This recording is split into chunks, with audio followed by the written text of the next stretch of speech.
A continuación, vulnerabilidad estructural de establecimientos de salud en Lima y Callao. Ingeniero Francisco Ríos Vara, SISMIT UNI. Muy buenas noches.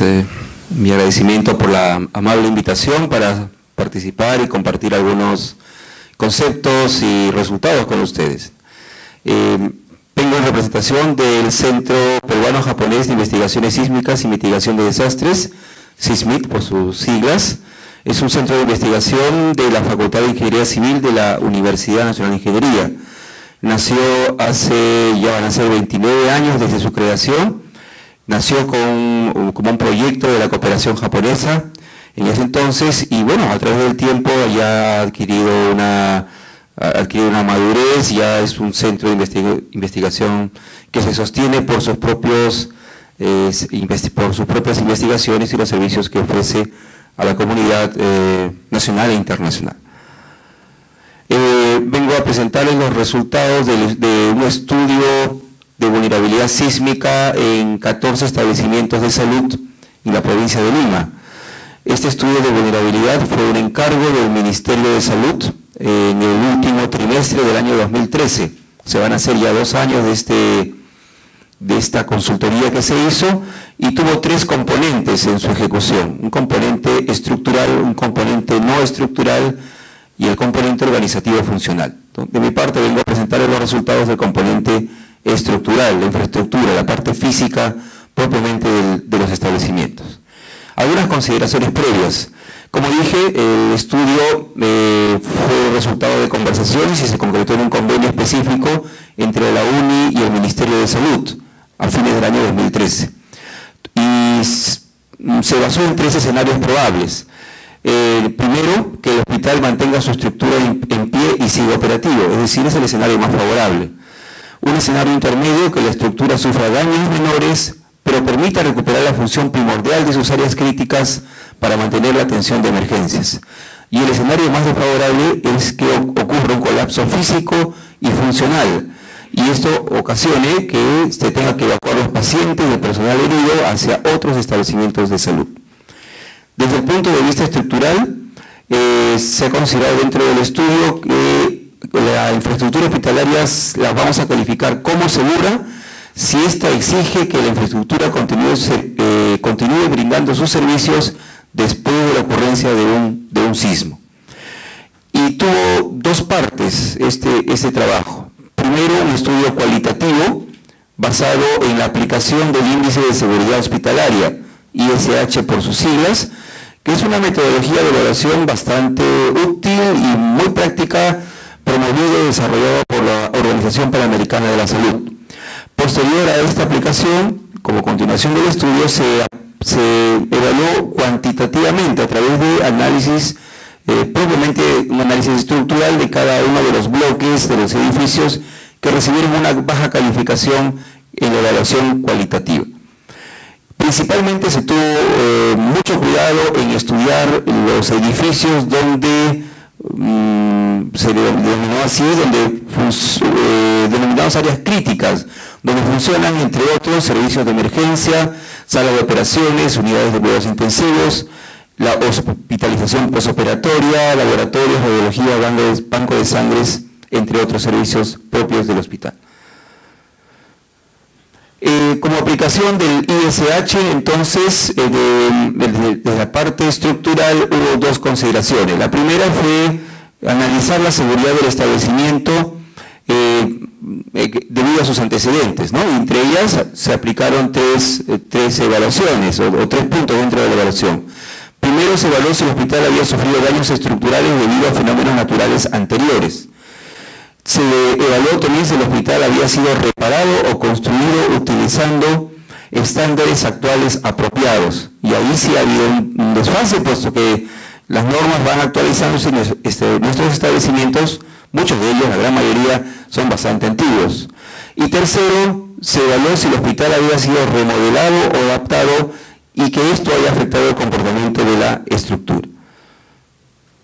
Desde el punto de vista ya de seguridad con el sistema estructural, entre otras preguntas, aquí he resumido algunas, se verificó el estado de la edificación, se verificó el tipo y la calidad de los materiales de construcción de la estructura, la interacción de los elementos no estructurales con la estructura, la proximidad de los edificios entre sí, porque a veces tenemos edificios muy juntos unos a otros y que esto ocasiona que uno golpetee al otro y ocasione daños, la redundancia estructural, el detallamiento estructural incluyendo conexiones, la seguridad de las fundaciones o los cimientos. Para ello fue necesario hacer auscultación de los cimientos, y también las irregularidades en plantas y en elevación, ¿no? Porque hay muchos edificios que no mantienen una geometría regular, y esto va en contra propiamente de su comportamiento, de su resistencia sísmica.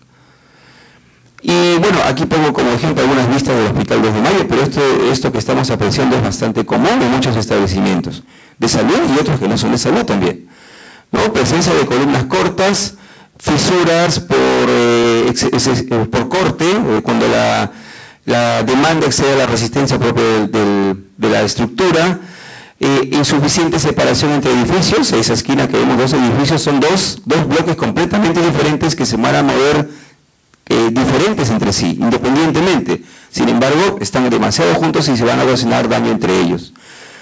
Y aquí también hay un hecho interesante. Acá hay una junta que separa dos edificios, pero esta junta muere aquí, cuando debería continuar en la parte de abajo. Ha sido rellenada la junta que divide dos edificios diferentes. Repito, he puesto como ejemplo algunas vistas del Hospital 2 de Mayo, pero esto es bastante común encontrarlo en otros establecimientos. Algunos elementos no estructurales, como este parapeto de ladrillos sin ningún tipo de complemento, que no sé por qué se ha dejado ahí en la parte superior de un edificio, insuficiente separación entre bloques o entre estructuras de diferente material y comportamiento, una columna de concreto con un bloque de adobe, ¿no? Bastante ancho. Vean también aquí la azotea, el techo de la parte antigua del Hospital 2 de Mayo, con muros de ladrillos de adobe, unidades de adobe, ¿no? Muy cerca de edificios aporticados de concreto armado y sin ningún tipo de separación que los pueda independizar uno de los otros. Poniendo como ejemplo solamente este hospital, por ejemplo, el nivel de seguridad que nos ofrecen las estructuras de este hospital nos permitió llegar a la siguiente conclusión, que tiene un nivel de seguridad medio en un 48% y un nivel de seguridad bajo del 52%. Y si nosotros hacemos ya un resumen de los tres componentes del hospital, se llegó a la siguiente conclusión a través de una ponderación, una hoja de cálculo donde ponderaba con diferentes factores de seguridad los tres componentes. Se llegó a estos números que los vamos a comentar. El índice de seguridad ya de todos los componentes, en resumen, fue de 0.26. Y por lo tanto el índice de vulnerabilidad, que es la resta de 1 menos el índice de seguridad, es de 0.74. ¿Qué significa este número? Acá el cuadrito de abajo lo puede explicar. Si nuestro índice de seguridad cae entre 0 y 0.35, significa que el establecimiento requiere de medidas urgentes, ya que el estado integral de la instalación no está en condiciones de proteger adecuadamente a los pacientes y a los empleados durante y después de un desastre. Si nuestro índice cae entre 0.36 y 0.65, las medidas necesarias son requeridas en algún momento, ya que el estado integral de la instalación de salud puede potencialmente poner en riesgo la vida de pacientes y empleados durante y después de un desastre. Y si hubiese caído entre 0.66 y 1, las medidas preventivas son sugeridas en algún momento, ya que el estado de la instalación puede permitir que daños aceptables ocurran después de un desastre, reduciendo la seguridad integral de la instalación de salud. Por lo tanto, de acuerdo al número que se ha obtenido para este hospital de ejemplo, estamos cayendo aquí, en un establecimiento de categoría C, ¿no? Como se puede observar.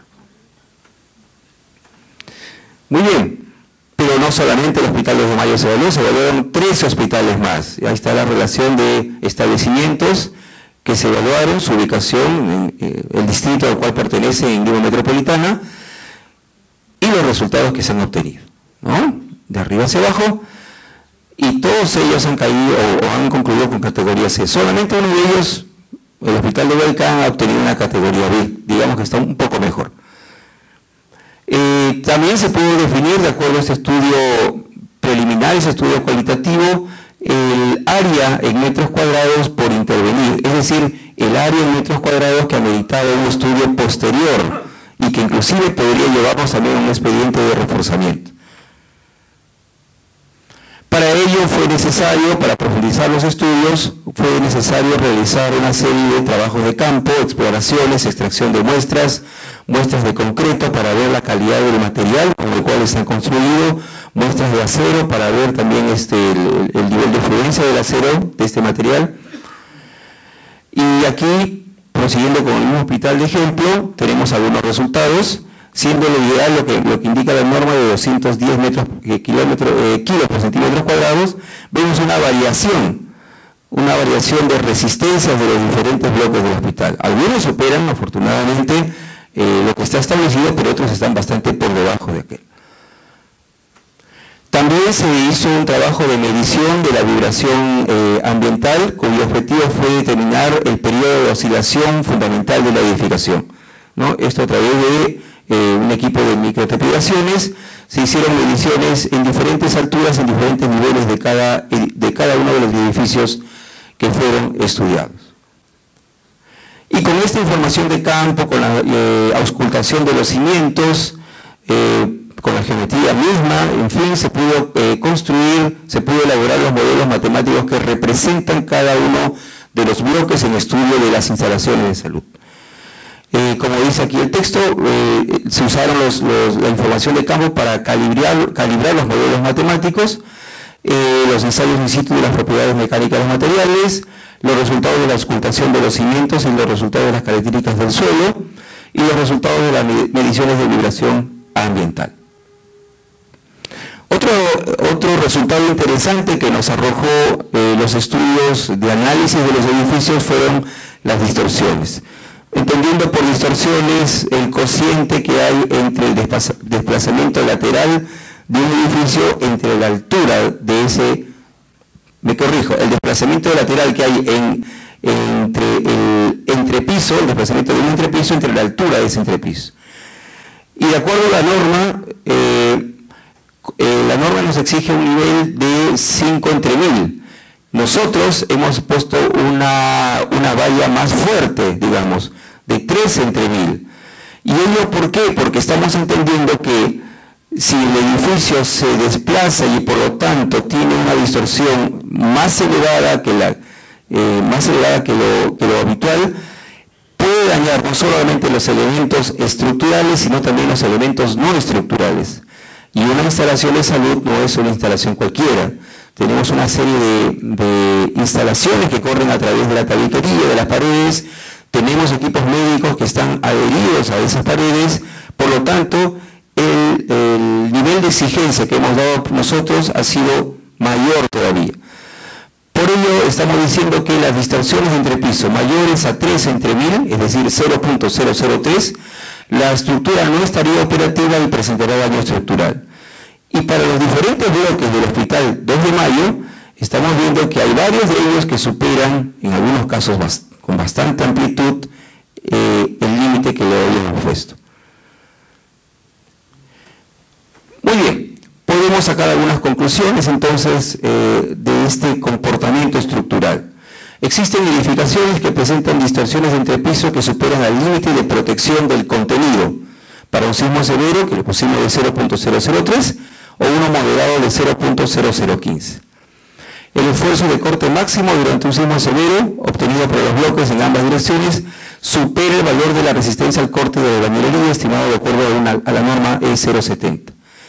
En forma general, se observa que las estructuras están rigidizadas por los bordes de la albañilería, los cuales sufrirán durante un sismo severo, pero están cerrando los vanos de los pórticos.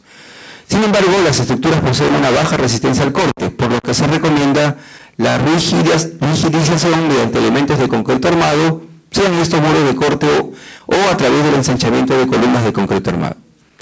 La ubicación de estos elementos adicionales que van a otorgar o aumentar la rigidez del edificio será resultado de un reanálisis del modelo estructural considerando las diferentes alternativas de reforzamiento. Y así se llegan entonces a diferentes mapas de vulnerabilidad en los diferentes establecimientos de salud. Esta planta corresponde al Hospital 2 de Mayo y llegamos a las siguientes conclusiones. Algunos bloques presentan un nivel de vulnerabilidad alto, otros un nivel de vulnerabilidad medio y otros no ameritan o digamos que tienen un nivel de vulnerabilidad bajo, ¿no? Esta es la zona, el bloque de emergencia del Hospital 2 de Mayo. Y estos bloques que están en color rojo son aquellos edificios antiguos, que no sé cuántos años tienen, más de 100 años o 150 años, construidos con adobe. Y en cuyo interior todavía se brindan servicios hospitalarios de hospitalización, exactamente. El nivel de intervención, entonces, lo resumimos, todo el sector naranja requiere un trabajo de reforzamiento y, bueno, lo que está con color verde nos indica que no es necesario intervenir porque se comporta adecuadamente. Y este es el resumen numérico, porque si bien los resultados del análisis nos brindan una serie de números ingenieriles, quisimos traducir estos resultados en algo que se puede ser más digerible. ¿Cuánto representa el reforzamiento de cada uno de esos establecimientos? Es un costo estimado, ¿no? Pero al fin y al cabo nos da una idea de cuánto estamos hablando. Y llegamos a la conclusión de que reforzar los bloques dañados de cada uno de estos 14 hospitales estudiados anda por alrededor de 62 millones de soles. A diciembre del año 2013, ya pasaron los años, en ese entonces el dólar tenía otro costo, ¿no? No cuesta lo que está costando ahora. Como se mencionó hace unos minutos, ya ha habido un primer estudio en los años 97-98. Hace casi 20 años hubo una iniciativa importante para evaluar los establecimientos de salud en el país. Y no fueron propiamente en la ciudad de Lima. Los estudios se diversificaron, se descentralizaron. Y no solamente se estudiaron hospitales del MINSA, también se estudiaron algunos hospitales de salud. De los 14 hospitales que fueron estudiados hace 2 años, ya 2 de ellos, el Hospital 2 de Mayo y el Hospital Cayetano Heredia, fueron estudiados en el año 97-98. Y los resultados más o menos que se vienen repitiendo. El 2 de Mayo presentó un nivel de vulnerabilidad, acá nos dice, ¿no? Un nivel de vulnerabilidad medio y el Cayetano Heredia un nivel de vulnerabilidad alto, ya entonces. Si hacemos una comparación de costos de reforzamiento entre lo que significaba reforzar el Hospital 2 de Mayo en el año 97 y lo que significó en el año 2013, vemos que se ha incrementado en aproximadamente 1 millón de soles. Si comparamos lo que costaba reforzar el Hospital Cayetano Heredia en el año 97, andaba por 1.500.000 y en la actualidad está en 6.440.000. Es decir, solo en estos 2 hospitales que fueron estudiados en ambas oportunidades ha habido un incremento de casi 6 millones de soles en reforzamiento y son costos directos, no son costos todavía de, un estudio de mercado, ¿no? Conclusiones generales. De acuerdo a los resultados del estudio de vulnerabilidad de 14 establecimientos de salud, medidas urgentes son requeridas inmediatamente ya que el estado integral de la instalación de salud no está en condiciones de proteger a los pacientes y empleados durante y después de un desastre. Se estima un costo directo de reforzamiento de 62 millones de nuevos soles. Los resultados de los estudios de vulnerabilidad estructural deben conducir a la realización de proyectos y ejecución de obras de reforzamiento estructural. Y el tipo de intervención debe ser definido con el expediente técnico, ¿no? Lo que hemos mostrado, lo que se ha hecho es un estudio de vulnerabilidad. Posterior al estudio debe venir el expediente técnico y posterior al expediente técnico ya vendrá la ejecución de la obra. Se recomienda que los edificios de los bloques antiguos sean sometidos a un proceso de restauración. Sabemos que hay bastante exigencia con no tocar los edificios que son considerados patrimonio, pero tampoco podemos dejarlo así como están. Tiene que haber un proceso de restauración, ¿no?, a fin de dotarlos de seguridad estructural sin alterar su condición de ser patrimonio cultural. De ser necesario, o sea, si vamos a tener que reemplazar un edificio por otro, se recomienda que los estudios de diseño y construcción de nuevos edificios, el reemplazo de los existentes, se utilicen los aisladores sísmicos, que tienen una duración aproximada de 50 años y que minimiza el daño a los edificios en caso de sismos, incrementando la seguridad hasta en 8 veces más que con la construcción tradicional. Y finalmente, más que una conclusión, es una reflexión. El proceso de vulnerabilidad estructural de una edificación es dinámico. Si no se toman las medidas correctivas, la vulnerabilidad estructural va aumentando con el tiempo. Si ahora determinamos un nivel de vulnerabilidad, hoy, 2015, seguramente dentro de 10 años ese nivel de vulnerabilidad ha aumentado más todavía. Y el costo de reforzamiento, por supuesto, que se va a incrementar mucho más. Bueno, esto es todo lo que quería mostrarles. Les agradezco mucho por su amable atención.